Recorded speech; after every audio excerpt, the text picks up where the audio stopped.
ज़िंदगी में आपने अगर कोई गोल डिसाइड किया है और उसके लिए आप स्लो स्पीड में भी अगर अपने कदमों को बढ़ाते रहते हैं आगे की तरफ, तो यूनिवर्स का लॉ ये कहता है कि आपको राह नज़र आती जाएगी। बिल्कुल सच। तो नमस्कार दोस्तों, मैं हूं राजेश केलवा और मेरे यूट्यूब चैनल पर आपका बहुत बहुत स्वागत है। हाल ही में मैंने अपना ये यूट्यूब चैनल क्रिएट किया है।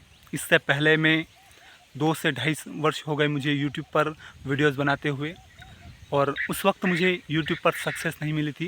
लेकिन उन 2.5 सालों की जर्नी में जो मैंने सीखा, जो मैंने महसूस किया, जो स्ट्रगल किया, उसको शेयर करते हुए मैं आपको कुछ टिप्स दूंगा। बात यह है कि जब चारों तरफ अंधकार छाया हुआ हो, आपके हर तरफ चुनौतियाँ हो, आपको कोई राह नज़र नहीं आती हो, तो उस वक्त ऐसा नहीं है कि आप हाथ पे हाथ धर के बैठ जाएं। एक समझदार इंसान ऐसा शायद कर नहीं सकता। जब सर्दी के दिनों में भयंकर कोहरा छाया रहता है, बहुत ही ज़ोरदार धुंध आती है, उस वक्त ऐसा नहीं है कि आप बहुत दूर तक देखने की कोशिश करते हैं, अपना पूरा रास्ता क्लियर देखने की कोशिश करते हैं, उसके बाद ही घर से निकलते हैं। ऐसा नहीं होता है, और ऐसा किसी के साथ भी नहीं होता है। आप ऑटोमेटिकली जैसे ही अपने कदम ताल बढ़ाते हैं, स्लो स्पीड में चलते हैं, जैसे ही आप चलते हैं उसी हिसाब से आपको धीरे धीरे रास्ता नज़र आता रहता है। यानी कि आपने अपनी चुनौतियों का सामना करने की शुरुआत करी, डेस्टिनी एक कदम आपके लिए चलना शुरू कर देती है। आपकी क्या फील्ड है वो मैटर नहीं करता, आप किस बैकग्राउंड से निकले हैं ये मैटर नहीं करता, आपका एनवायरनमेंट कैसा है ये मैटर नहीं करता, आप स्ट्रगल कितना कर रहे हैं, आप संघर्ष कितना कर रहे हैं, आप मेहनती कितने हैं, मैटर ये करता है। और मैं तो ये मानता हूँ कि लक, किस्मत होती है कि नहीं होती है, मैं इस पर बात नहीं करता, क्योंकि आपका लक आपके हाथ में नहीं होता है, आपकी किस्मत आपके हाथ में नहीं होती है। अगर आपके हाथ में कुछ है तो सिर्फ एक चीज़ है, और वो है आपकी मेहनत। दोस्त, मेहनत का कोई विकल्प नहीं होता है। संघर्ष अगर आप किए जाओगे और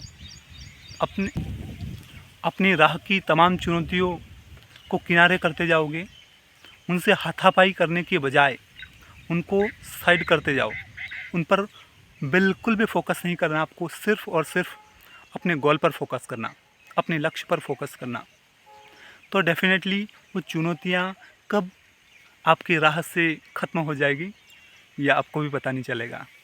वाकई में ये ऐसा सच है जिसे मैं आज दिल से महसूस कर सकता हूँ, क्योंकि इस सच को मैंने जिया है। जब यूट्यूब की जर्नी में मैं आया था, उस वक्त मुझे कुछ भी पता नहीं था, उस वक्त मुझे ज़ीरो नॉलेज था।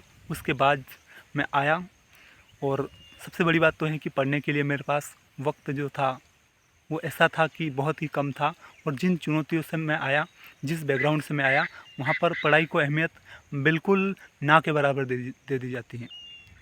और यूट्यूब की जर्नी का अगर आपने किसी के आगे ज़िक्र कर दिया तो आपकी हंसी इतनी उड़ेगी कि आप सोच भी नहीं सकते। तो चूँकि उस वक्त मुझे इतना नॉलेज नहीं था, मैं फर्स्ट में जब आया था शेरो शायरी का मैंने चैनल बनाया था, शायरी करता था प्लस कविता भी करता था मैं, तो उसका चैनल बनाया था।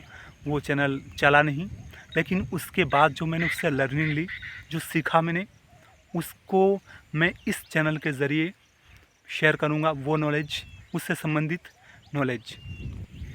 क्योंकि डेफिनेटली आज के वक्त में यूट्यूब पर सक्सेस करना देखा जाए तो बहुत ही ज़्यादा मुश्किल है। लेकिन मेरा ये मानना है कि आप मेहनत करते हो, संघर्ष करते हो, अपने गोल पर फोकस रखते हुए तमाम बाधाओं को, तमाम चुनौतियों को नज़रअंदाज करते जाते हो, तो आप सक्सेस कर सकते हो।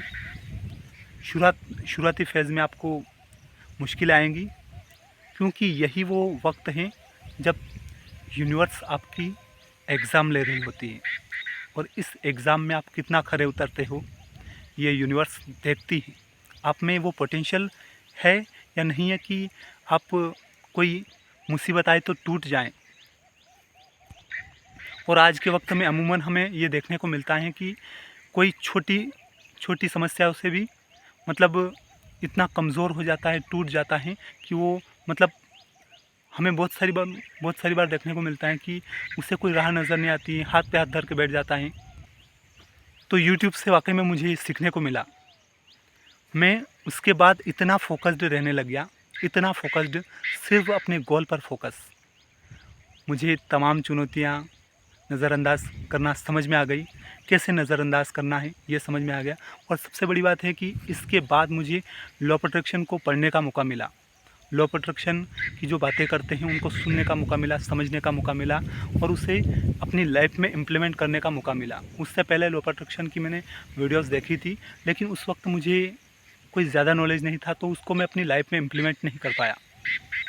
अब मैं इम्प्लीमेंट कर पा रहा हूँ और अब वाकई मैं कह सकता हूँ कि अपनी एनर्जी को एक जगह कहाँ लगाना और कैसे लगाना, ये मुझे समझ में आ गया। और आज ये मेरे यूट्यूब चैनल का सेकंड वीडियो है। आप अगर इस वीडियो से थोड़ा सा भी सहमत हैं या आपको मोटिवेशन मिला हो तो इस वीडियो को आप लाइक कर सकते हैं। ये वीडियो मेरा धर्म और आध्यात्म से संबंधित चैनल का है, तो धर्म और आध्यात्म से संबंधित इस चैनल पर मैं वीडियोस डालने की कोशिश करूँगा, प्लस मोटिवेशन भी रहेगा। क्योंकि जाहिर सी बात है, मोटिवेशन किसी भी फील्ड में आप हो, काम कर रहे हो, आपको मोटिवेशन की ज़रूरत पड़ती है। तो दोस्तों, मिलते हैं अगले वीडियो में। मेरा नाम तो मैंने पहले आपको बता ही दिया, एक और बार बता देता हूँ। राजेश किलवा, ज़िला मंदसौर का हूँ मैं, भगवान पशुपतिनाथ की नगरी मंदसौर, मध्य प्रदेश का। और धर्म और अध्यात्म के इस चैनल पर मैं वीडियोस लाता रहूँगा। बहुत जल्द अगले वीडियो में मिलता हूँ आपसे। तब तक के लिए जय हिंद, जय भारत, जय श्री राम।